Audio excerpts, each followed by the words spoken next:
Homer led the Springfield Nuclear Power Plant baseball team to win the championship.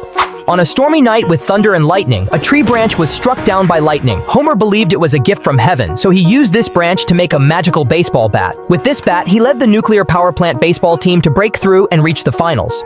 Mr. Burns made a bet of $1 million with the owner of the Shelbyville Nuclear Power Plant, wagering that his team would win.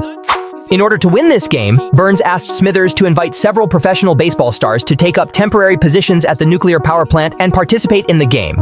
Among them were Jose Canseco, Mike Scioscia, Ozzie Smith, Don Mattingly, Steve Sachs, Roger Clemens, Wade Boggs, Ken Griffey Jr., and Darryl Strawberry. Together with Homer, they started the pre-game training. Burns also hired a hypnotist for them to unlock their potential. We are all very good players. You will give 110%. That's impossible. No one can give more than 100%. The night before the game, Steve Sachs, because he was from New York, was accused by the police of being responsible for all the unsolved murders in New York. Mike Scioscia was accidentally exposed to radiation while transporting nuclear waste and could barely speak. Ken Griffey Jr. developed gigantism of the skull. Jose Canseco was rescuing a woman whose house was on fire and hadn't finished the rescue even when the game started. Wade Boggs was beaten up by Barney in a bar due to different political views. Ozzie Smith fell into another dimension while visiting the mysterious area. Burns repeatedly asked Don Mattingly to trim his sideburns. Don Mattingly didn't quite get it. He even went so far as to shave off all the hair on the sides of his head. However, Burns was still not satisfied and decided to fire him on the spot. Roger Clemens was deeply hypnotized and thought he was a chicken. Now it was the original team members who had to play, but the player in Homer's position was still there, so Homer still couldn't play. In the final moments of the game, the score was tied. Burns asked Homer to substitute for Strawberry to bat. He thought that facing a left-handed pitcher, having a right-handed batter like Homer play would be more advantageous. However, Homer was distracted by Burns's exaggerated signals and was hit on the head by the first pitch.